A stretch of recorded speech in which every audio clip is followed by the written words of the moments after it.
Assalamualaikum warahmatullahi wabarakatuh. Hamdan wa syukran lillah amma ba'du. Baik, di sini kita akan membahas isi daripada kitab Awamil, yaitu pembahasan tentang ilmu nahu. Sebelum kita membahas apa sih yang ada dalam kitab Awamil ini, kita harus tahu dulu siapa pengarang daripada kitab Awamil itu sendiri. Di sini sudah jelas ya, pengarangnya yaitu Syekh Nawawi bin Muhammad bin Muhammad Ali bin Ahmad bin Abu Bakar Carenang, Serang, Banten. Jadi dikarangnya itu oleh Syekh yang berasal dari Serang, Banten. Rahimallahu ta'ala. Amin. Kita lanjut ke halaman 1.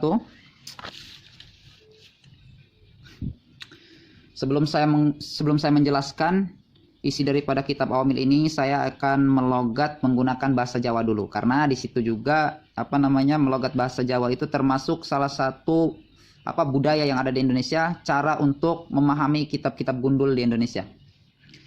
Bismillahirrahmanirrahim. Bismillahi kalawan nyebut asmaning Allah. Ar-Rahmani kang murah ing dalam dunia, Ar-Rahimi tur kang asih ing dalam akhirat balaka. Iklam uninglah sapa andika, annal awamila ing setuhune pirang-pirang amil, finahwi ing dalam ilmu nahu, mi'atu amilin iku 100 sekehe amil. Labdiyatun sawiji amil kang bangsa labdi, wa maknawiyatun lan amil kang bangsa maknawi. Palabdiyatu maka utawi amil kang bangsa labdi, minha setengah saking labdiyatun, minha setengah saking 100, ala dorbaini iku ingatase rong warna. Lanjut ke sini. Sama iyatun sawiji amil samai, wa kiasyatun lan amil kiasi. Pas sama iyatu maka utawi amil kang bangsa samai, minha setengah saking 100, ahadun iku sawiji, watis una lan 90 amilan arah amile. Sudah dicukupkan dulu sampai di sini. Kita lanjut ke pembahasannya. Bismillahirrahmanirrahim. Nah, lafaz Bismillahirrahmanirrahim di sini, yaitu di sini ada jelas asluhu bi ismi fahudipat alhamjatu likasrotil istimali watuwilat alba'u iwadon anha fasoro bismi. Jadi asal kata dari lafaz bismi ini yaitu asal katanya bi ismi. Setelah melakukan penjabaran dan kurang enak mungkin dalam penyebutannya ketika kita menyebutkan lafaz bi ismi. Nah, oleh karenanya, pahudipat alhamjatu dibuang hamzahnya li kasrotil istikmali, karena kasrotil istikmali alasannya. Setelah dibuang hamzahnya dipindahkan hamzah tersebut ke huruf ba di belakangnya. Makanya dalam penulisan lafaz basmalah kebanyakan ba-nya itu dipanjangkan karena di situ menunjukkan makna bahwasanya di situ ada alif yang dibuang. Bismillahi kalawan nyebut asmaning Allah. Ar-Rahmani kang murah ing dalam dunia lan akhirat. Kenapa Ar-Rahmani ini dikasih logat kang murah ing dalam dunia lan akhirat? Karena sifat Ar-Rahmani Allah ini diberikan kepada semua orang, baik di dunia maupun di akhirat. Dan juga banyak orang yang mendapatkan sifat Ar-Rahmani dari Allah ini. Orang Islam, orang kafir, orang apapun itu, dia akan mendapatkan Rahman dari Allah. Seperti orang kafir makan, orang Islam juga makan. Orang non-muslim makan, kita juga makan, dan lain sebagainya. Binatang juga makan. Maka oleh karena itu, Ar-Rahmani ini murahnya di dunia dan juga di akhirat. Nah, sedangkan Ar-Rahimi ini sifat welas Allah hanya ada di akhirat. Jadi Allah hanya memberikan rahimnya ini kepada orang-orang tertentu. Siapa mereka? Yaitu orang-orang yang mendapatkan rahmat dari Allah. Seperti orang yang rajin beribadah ataupun misalnya orang yang syahid, orang yang waliullah dan lain sebagainya. Hanya orang-orang tertentu, orang-orang yang dicintai oleh Allah di dalam akhirat yang disifati oleh sifat Ar-Rahim ini atau yang mendapatkan sifat Ar-Rahim dari Allah Subhanahu wa taala. Lanjut ke pembahasannya. Iklam. Di sini yaitu iklam menggunakan kalimat fi'il amr, menunjukkan penekanan bahwasanya penting untuk kita memahami apa yang ada di sini. Annal awamila dikuatkan oleh lafaz anna. Annal awamila sesungguhnya keseluruhan awamil finahwi di dalam ilmu nahu mi'atu amilin itu seluruhnya ada 100 amil. Nah, jadi dalam pembahasan ilmu nahu jumlah keseluruhan amil itu ada 100 awamil. Di sini labdiyatun wa maknawiyatun. Dan secara global pembagian dari 100 amil tadi itu terbagi menjadi dua golongan, yaitu yang pertama amil yang bangsa labdi, yang kedua yaitu amil yang bangsa maknawi.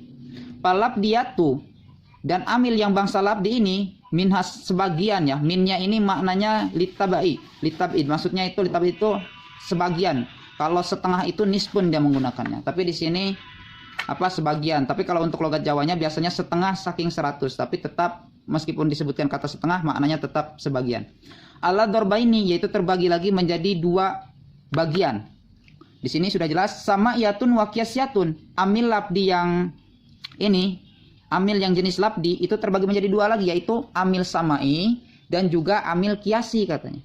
Pas samaiyatu dan amil yang bangsa samai minha sebagian daripada 100 itu ahadun wa tis'una. Berarti 1 dan juga 90, berarti ada 91 amilan arah amilnya. Jadi yang bangsa samai itu ada 91 awamil. Wal qiyasyatu minha sab'atun, dan yang amil yang bangsa kias minha sab'atun yaitu ada 7 katanya. Berarti 7 ditambah 9 tambah 91, jadi jumlah totalnya itu ada 98. Lalu di mana lagi yang duanya? Wal ma'nawiyatu minha isnani, dan amil yang bangsa maknawi minha isnani yaitu ada 2. Jadi total keseluruhannya yaitu ada 100 awamil. Lanjut kita ke pembahasan kalimatnya. Nanti untuk pembahasan materinya bisa dilihat di video-video berikutnya. Di sini yaitu i'lam. I'lam di sini fi'il amr tadi yang sudah saya katakan. Nah, annal awamila, al-awamila ini berkedudukan sebagai isim ana. Kenapa di sini menggunakannya ana bukan ana? Karena dia berada di tengah kalimat. Jika di awal kalimat maka dia menggunakan lafaz inna seperti itu. Tapi di sini menggunakan ana karena dia sudah didahului oleh kalimat i'lam. Berarti lafaz annanya ini taukidnya ada di tengah kalimat, makanya menggunakan lafaz anna. Nah, al-awamilah kedudukannya menjadi isim ana karena lafaz anna ini mempunyai amal yaitu tansibul isma wa tarfaul khabaro. Nah, fi nahwi fa harfu jarrin, nahwi majrurun bil fa ya. Dan mi'atu amilin, mi'atu ini kedudukannya kenapa dibacanya mi'atu? Karena dia berkedudukan sebagai khobar ina, tarfaul khobaro. Ina itu memerintahkan khobarnya untuk ropa, makanya dibacanya mi'atu amilin. Nah, lafaz mi'atu ke amilin ini namanya mudhof dan mudhof ilaih. Dan hukum mudhof ilaih itu harus jar, makanya dibacanya mi'atu amilin seperti itu. Lanjut ke sini, labdiyatun wa ma'nawiyatun. Nah, labdiyatun wa ma'nawiyatun. Kenapa dibaca labdiyatun? Karena dia menjadi badal daripada lafaz mi'atun. Boleh juga dia dibaca labdiyatin, menjadi badal dari lafaz amilin. Nah, jadi cara membaca lafaz labdiyatun ini bisa dibaca menjadi, nih di sini ada ya. Qauluhu labdiyatun marfu'atun badalan. Yang pertama dibaca labdiyatun karena dia kedudukan sebagai badal. Atau dia juga boleh dibaca labdiyatun yaitu menjadi khobar dari mubtada yang dibuang. Takdirnya mana? Hiya labdiyatun. Boleh juga dia dibaca labdiyatun yang kedua yaitu kedudukannya sebagai khobar dari mubtada yang dibuang. Atau khobarusani li'ana, atau dia juga boleh dibaca labdiyatun. Alasannya yaitu menjadi khobar yang kedua dari lafaz ana. Karena khobar ana ini harus dibaca rofa seperti yang tadi saya katakan. Makanya dibaca labdiyatun. Nah, wa yajuju jarruha, dan boleh juga dibaca jer badalan min amilin. Kedudukannya yaitu sebagai badal dari lafaz amilin. Selain dibaca jer labdiyatin, boleh juga dibaca labdiyatan. Dari mana dia? Kenapa bisa dibaca labdiyatan? Karena dia berkedudukan sebagai maf'ul dari fi'il dan fa'il yang dibuang. Mana fi'il fa'ilnya yang dibuang? Yaitu lafaz akni wa nasbuha bi idmari akni. Nah, boleh juga dibaca nasab ketika dia berkedudukan sebagai maf'ul dari domir lafaz akni. Nah, akni ini fi'il mudhari' dan labdiyatan berkedudukan sebagai maf'ulnya. Boleh juga kita dibaca labdiyatan. Terus wa ma'nawiyatun. Al-wawu di sini wawunya itu huruf atop bimakna mutlaqil jam'i, mengumpulkan. Ma'nawiyatun juga boleh dibaca menjadi 3 wajah, ma'nawiyatun, ma'nawiyatan, ma'nawiyatin. Gimana alasannya kenapa dia bisa dibaca 3 wajah? Ketika kita membacanya labdiyatun, dia maktub ke lafaz labdiyatun. Jika lafaz labdiyatun ini dibacanya labdiyatin, berarti di sini dibaca wa ma'nawiyatin. Ketika dia dibacanya labdiyatan berkedudukan sebagai maf'ul, maka ini juga harus dibaca sebagai ketika dibaca labdiyatan, maka ini juga harus dibaca maknawiyatan berkedudukan nasab seperti yang dimaktub tupinya. Karena atop itu mengikuti apa yang dia atopi. Misalnya labdiaton ini kan berkedudukan sebagai maktub ya. Sebagai, nah, wa huruf harfu atop wa nawiyatun maktupun. Nah, nawiyatun ini diatopkan ke labdiatun. Nah, labdiatun ini berkedudukan sebagai yang diatopi. Nah, maka kalimat berikutnya harus mengikuti lafaz dia ini. Kalau dia labdiatun, maka ini juga harus maknawiyatun, seperti itu. Lanjut dikit lagi untuk pembahasan nahunya. Falabdiatu. Nah, lafaz labdiatu ini berkedudukan sebagai mubtada. Fa-nya di sini fa fasihat. Al-labdiyatunya berkedudukan sebagai mubtada, makanya dibaca labdiyatu. Nah, minha min harfu jarin, ha domir ya, domir muttasil.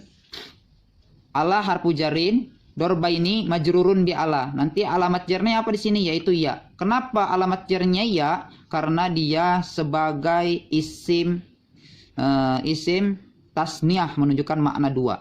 Nah, ala dorbaini, ala harfu jarin, dorbaini majrurun bi ala. Wa alamatu jarihi al-ya'u niabatan anil kasroh li'annahu musannan. An-nunu iwadun anit tanwini fil ismil mufrodi. Seperti itu. Untuk penjelasan berikutnya, silakan saksikan video-video berikutnya. Untuk sekian, wassalamualaikum warahmatullahi wabarakatuh.